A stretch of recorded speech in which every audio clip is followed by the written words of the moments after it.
waxee léegi moom jàpp na ni day li njiitu réew mi wax perte temps ngi ci perte xaalis a ngi ci waaye du ñu yóbbu fa ñu bëgg yow nu ngeen ko dundee nu ngeen ko gisee. je suis tellement d'accord ak lu mu wax. perte temps perte xaalis. quand il dit 450 da ngeen dégg balaa ngeen di ñëw. non dafa tombé. fi ngeen gisante. quand il dit 450 milliards pour 3 ans c'est-à-dire 150 milliards chaque année. durant les 3 ans. der di nga ma may tuuti avant may dugg ci loolu. wax tuuti ci chômeurs yi au Sénégal. le bureau international du travail kan la considéré comme chômeur mooy koo xam ne am na 15 ans et plus. c'est-à-dire toll na fu mu war a mën a liggéeyee. toog na diir bu toll une semaine liggéeyul.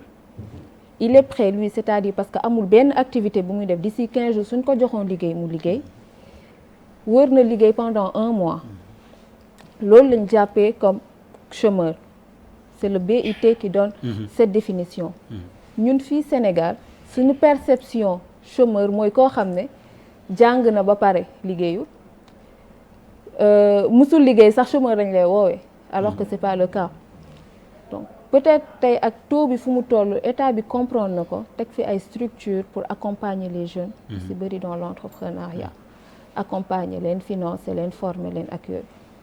mais lu ñu remarqué mooy lan amul suivi amul audit bilan amul dara amul. par exemple DER quand je dis DER c'est pas le grand journaliste je parle de la délégation générale à l'entrepreneuriat vous avez mêlé mon nom dedans te jotuma ci dara man vraiment droit d'auteur du dara franchement. Ali Khadija.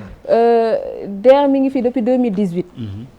donc am na ñu financé man personnellement kenn laa mës a dégg mu ne DER moo ko financé. am na ñeneen ñu financé mais DER lu mu yor. c'est le contribuable sénégalais. C'est l'argent public. tey war na au bout d'une année wax ñu tel projet lañ réalisé. yi réussite leen am yi échec lañ am. c'est tout à fait normal ñu dem ci loolu. FONGIP. amoon na fi benn projet 2,5 milliards.